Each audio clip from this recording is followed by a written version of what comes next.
Bismillahirrahmanirrahim. Assalamualaikum warahmatullahi wabarakatuh. Pada video kali ini akan dijelaskan mengenai struktur dan kaidah kebahasaan. Pembahasan mengenai struktur dan kaidah pembahasaan lazim dibahas pada teks-teks pelajaran bahasa Indonesia. Pada kesempatan kali ini yang akan dibahas adalah mengenai struktur dan kaidah kebahasaan pada teks laporan hasil observasi. Sebelum memulai menyimak video dan penyampaian materi, baiknya kita awali dengan berdoa. Lalu kalian bisa siapkan catatan kalian agar bila ada penjelasan-penjelasan yang memang perlu dicatat lebih lanjut, silakan dicatat. Baik, mari kita mulai dengan penjelasan. Jadi, struktur teks laporan hasil observasi secara umum itu terbagi menjadi 3. Yang pertama namanya pernyataan umum, berisi pembuka atau pengantar hal-hal yang akan disampaikan atau dilaporkan. Lazimnya disajikan dalam bentuk kalimat definisi. Yang dimaksud dengan kalimat definisi di sini ialah seringkali menggunakan konjungsi ialah, adalah, merupakan, yakni, yaitu. Mari kita lihat dari buku Bahasa Indonesia terbitan Kementerian Pendidikan dan Kebudayaan Republik Indonesia, revisi 2016. Kita langsung bandingkan dua contoh. Yang pertama, teks wayang ada di halaman 9, yang kedua teks The Topeng halaman 16. Kalau kita lihat di paragraf pertama dari teks wayang, dia langsung berupa penjelasan definisi. Ya, kita bisa lihat di situ saya beri tanda merah, itu merupakan konjungsi yang sering muncul di kalimat definisi. Wayang adalah seni pertunjukan yang telah ditetapkan sebagai warisan budaya asli Indonesia. Begitu juga yang berikutnya, ada kalimat definisi, terus ada penggunaan konjungsi merupakan. Ya, jadi ini masih di paragraf pertama. Jadi biasanya memang kalau pernyataan umum tuh adanya di awal, ya, di awal paragraf, ini adanya di paragraf pertama. Kita bandingkan dengan teks yang kedua, The Topeng. Sama juga, dia menggunakan kalimat definisi dengan konjungsi adalah. Jadi dia langsung menjelaskan The Topeng adalah salah satu tempat wisata yang terletak di Kota Batu, Jawa Timur. Kalau kita bandingkan dari kedua teks ini masing-masing adanya di paragraf pertama, kemudian menggunakan konjungsi adalah. Jadi dia berupa penjelasan deskripsi atau lazim disebut sebagai kalimat-kalimat definisi. Ya, ini adanya biasanya di awal kalau pernyataan umum. Nanti di seterusnya teks ini akan saya potong atau saya penggal. Itu biasanya saya menggunakan tanda titik 3. Lihat di teks kedua paling bawah saya beri tanda titik 3. Titik 3 ini berarti elipsis. Artinya apa? Setelah tanda titik berarti ada kalimat lagi. Jadi titik 3 itu artinya elipsis. Jadi dia tidak berhenti di situ, ya. Oke. Itu yang pertama. Kedua, strukturnya adalah deskripsi bagian. Deskripsi bagian ini berisi uraian detail mengenai objek atau bagian-bagiannya. Jadi bagian-bagian yang dilaporkan adanya di deskripsi bagian. Lazimnya disajikan dalam bentuk klasifikasi atau pengelompokan. Contohnya masih menggunakan dua teks.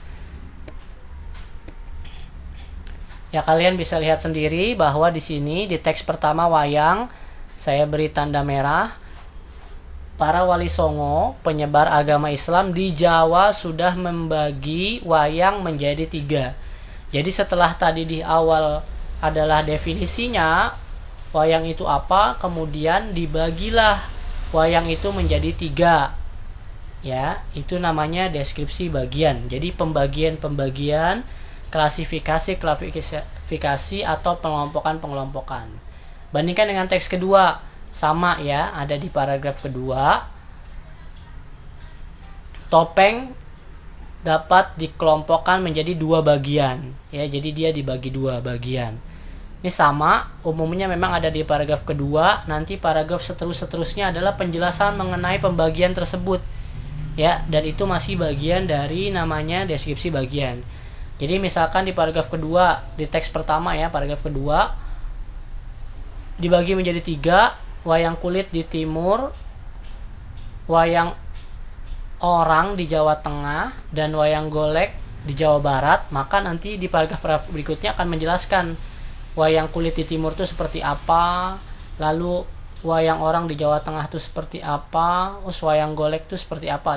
Jadi dia akan dijelaskan di paragraf berikutnya. Begitu juga terjadi di teks kedua ya. Tapi yang saya beri tanda merah ini adalah kuncinya, yaitu pembagian atau pengelompokan atau klasifikasinya. Jadi harus ada dulu kalimat klasifikasinya, dibagi 2, dibagi 3, dibagi 4, atau dibagi berapa, terserah. Di situ ada titik-titik 3 di awal dan di akhir, itu namanya elipsis, artinya di awalnya ada kalimat, setelahnya juga ada kalimat lagi ya. Jadi jangan bingung tanda titik 3 itu artinya apa. Berikutnya, struktur ketiga adalah deskripsi manfaat, berisi uraian yang menunjukkan bahwa setiap objek yang diamati harus memiliki manfaat atau fungsi dalam kehidupan.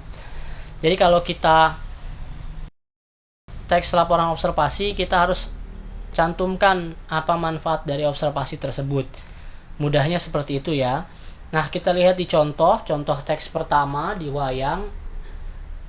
Ada kalimatnya yang saya beri tanda merah, bahwa wayang merupakan wujud ekspresi kebudayaan yang dapat dimanfaatkan sebagai media pendidikan, media informasi, dan media hiburan. Jadi manfaatnya apa? Oh, ini wayang bisa untuk pendidikan, terus bisa sebagai informasi, menyampaikan informasi ke publik, atau hanya untuk sekadar hiburan. Jadi itu manfaat dari wayang. Atau teks kedua, manfaat kalian mengunjungi museum itu apa sih? Nah, mengunjungi museum The Topeng, manfaatnya adalah kita membantu pelestarian budaya. Nah, itu seperti itu contoh. Jadi setiap teks laporan observasi harus dicantumkan yang ketiganya, ada namanya deskripsi manfaat, tapi tidak selalu harus di paragraf ketiga. Contohnya ini teks 1 wayang, dia ada di paragraf ke-8, atau umumnya ada di paragraf terakhir pokoknya. Jadi paragraf pertama paragraf pertama itu pernyataan umum, terus paragraf kedua disusul deskripsi bagian, paragraf berikutnya masih deskripsi bagian, baru yang terakhir biasanya adalah deskripsi manfaat. Itu penjelasan mengenai struktur. Diingat-ingat, struktur teks laporan observasi itu ada 3. Yang pertama pernyataan umum, kedua deskripsi bagian, ketiga deskripsi manfaat. Kalau sudah bisa dipahami, masuk ke penjelasan mengenai kaidah kebahasaan. Tapi sebelum mempelajari kaidah kebahasaan, kalian boleh mengunduh terlebih dahulu KBBI daring ya, di Play Store atau Apple Store kalian ya. Seperti ini ikonnya warna biru, ini KBBI edisi kelima. Dan kalian bisa unduh juga pedoman umum ejaan bahasa Indonesia. Seperti ini tampilannya, nanti saya akan berikan di deskripsi linknya, kalian tinggal unduh aja dalam bentuk PDF. Dua-duanya untuk memudahkan kalian memahami kaidah kebahasaan dalam bahasa Indonesia ya. Mempelajari kaidah kebahasaan bahasa Indonesia, dasarnya adalah kita akan mempelajari yang namanya apa yang disebut dengan tangga linguistik. Ya, sebelumnya sudah di video-video sebelumnya sudah diberitahu, tangga linguistik itu adalah tingkatan-tingkatan linguistik dari mulai kata, frasa, klausa, kalimat, paragraf, hingga yang terbesar adalah teks dan wacana. Tapi di teks laporan hasil observasi ini kita hanya akan mengupas mengenai kata dan frasa. Nanti yang lainnya sampai ke teks dan wacana itu akan sambil berjalan mempelajari teks-teks yang lain akan muncul pelajaran mengenai itu ya. Jadi harap bersabar dan dinikmati. Baik, kita akan mulai dari kata. Kata menurut Pak Abdul Khair dalam bukunya Linguistik Umum adalah satuan bahasa yang memiliki satu pengertian atau deretan huruf yang diapit oleh dua buah spasi dan mempunyai satu arti. Jadi kalau kata kita udah tahu semua ya, nggak ada yang membingungkan pasti untuk definisinya. Tapi yang mau ditekankan mengenai penjelasan kata di sini adalah mengenai jenis kata. Nah, mengenai jenis kata, kalian harus membiasakan untuk menghafal 10 jenis kata ini. Nanti kita akan bedah satu persatu 10 jenis kata ini, tapi kalian hafalkan dulu nama-nama jenis-jenisnya. Yang pertama ada namanya nomina. Nomina itu kalau kalian biasa kenal sebagai kata benda. Ada namanya verba, itu kata kerja. Ada namanya adjektiva, itu kata sifat. Pronomina, itu kata ganti. Adverbia, itu kata keterangan. Numeralia, itu namanya kata bilangan. Konjungsi, kata hubung. Preposisi, kata depan. Interjeksi, kata seru atau pengungkapan perasaan. Interrogatif adalah kata tanya. Kenapa ditampilkan di sini hanya nominal, verba, adjektiva, pronomina, adverbia, numeralia, konjungsi, preposisi, interjeksi, interrogatif, agar kalian terbiasa menyebutkan ini. Tapi bagi kalian yang sudah memahami structure bahasa Inggris, biasanya kalian mudah memahami atau menghafalkan nama-nama ini ya, karena tidak jauh berbeda dengan apa yang bahasa Inggris punya. Ada noun, ada verb, ada adjective, ada pronoun, adverb, dan sebagainya. Ya itu sama lah kira-kira. Kita akan pelajari ini satu persatu, tapi di teks laporan observasi mungkin akan lebih dalam mengenai nomina, verba, dan adjektiva yang saya lingkari warna merah itu ya. Oke. Selain jenis kata, mengenai kata yang harus kalian pahami adalah mengenai kategori kata. Kategori kata itu yang pertama ada namanya kata dasar. Kata dasar rasanya nggak perlu dipelajari lagi ya, ini hanya cukup diulang-ulang. Ini dari SD udah belajar kata dasar, suku kata udah belajar lah ya. Yang berikutnya yang kedua ada namanya kata baku. Biasanya lawannya kata tidak baku. Gimana cara mempelajarinya? Paling mudah adalah kalian lihat kamus gitu, itu aja ya. Sering-sering lihat kamus. Kalau kalian tidak mengerti bahasa asing, biasanya kan langsung lihat kamus. Nah sekarang harus dibiasakan, bahasa Indonesia pun harus lihat kamus gitu ya. Yang ketiga ada namanya kata turunan. Kata turunan ini dibagi lagi. Yang pertama namanya afiksasi, atau biasa kalian kenal dengan imbuhan. Yang kedua reduplikasi, atau biasa kalian kenal dengan kata ulang. Yang ketiga adalah pemajemukan. Nah, di kata turunan ini yang akan kita bahas mengenai afiksasi. Jadi kata tidak semuanya kita bahas karena dibagi-bagi lagi, tapi yang akan paling banyak kita bahas mengenai kata adalah yang saya lingkari ini ya, mengenai nomina, verba, adjektif, lalu kata turunan, terutama mengenai afiksasi.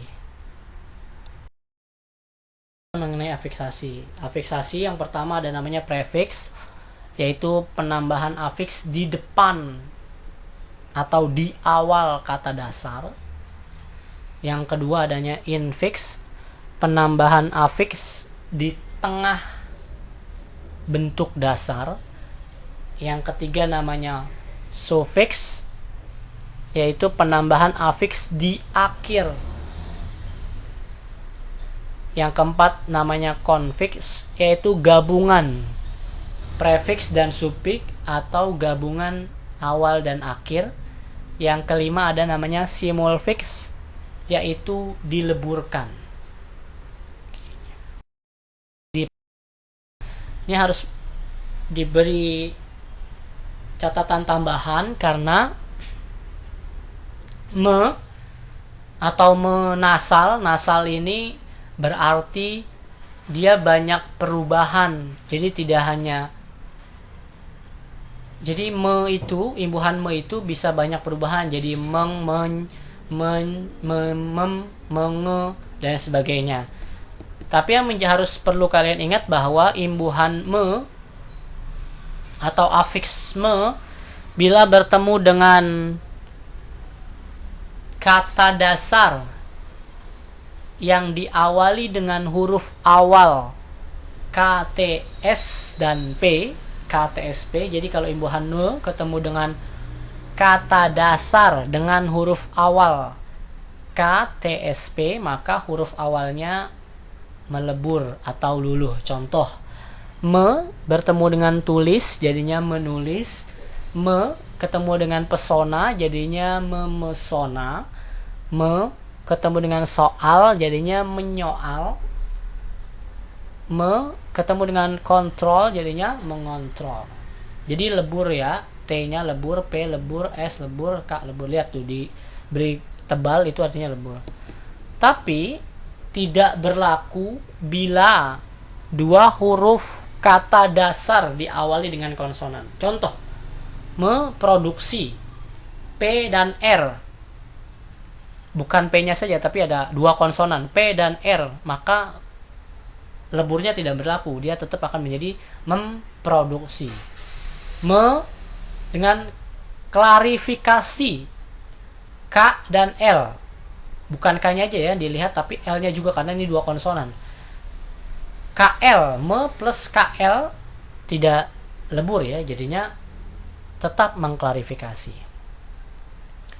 Nah, selain afiks yang juga banyak nasalnya atau banyak bentuk perubahannya adalah P ya, ada penye, penge, dan sebagainya, banyak lah ya. Tapi dia tidak punya kaidah yang lebur-lebur, jadi nggak perlu dibahas lebih lanjut. Perubahannya kalian sudah lazim temui lah. Orang itu berjalan pelan-pelan. Kita bagi orang itu sebagai subjek, berjalan pelan-pelan, predikat. Orang itu adalah frasa 1, berjalan pelan-pelan adalah frasa 2. Jadi tidak mungkin sebuah frasa menempati fungsi sintaksis atau melebihi batas fungsi sintaksis. Kira-kira seperti itu. Frasa ada yang disebut sebagai unsur inti atau utama, unsur keterangan, tambahan, atau atributif. Yang disebut frasa nominal atau frasa verbal berarti unsur inti atau unsur utamanya berupa nomina. Yang lainnya tambahan saja. Jadi kalau disebut sebagai, saya ulangi, yang disebut sebagai frasa nominal berarti unsur intinya berupa nomina. Begitu juga frasa verbal, yang dimaksud dengan frasa verbal adalah unsur intinya adalah verba. Ya, kita lihat contohnya sebagai berikut. Buku baru, mobil bagus, rumah mewah merupakan contoh dari frasa nominal. Yang mana nominalnya? Nominalnya adalah buku, mobil, rumah sebagai unsur inti atau utama. Yang lainnya atau yang warna hitam ini sebagai unsur atributif. Contoh, belum tidur, telat datang, tidak harus menikah. Yang mana yang unsur intinya yang berupa verba adalah yang diberi warna merah. Yang diberi warna hitam berarti itu adalah atributif dari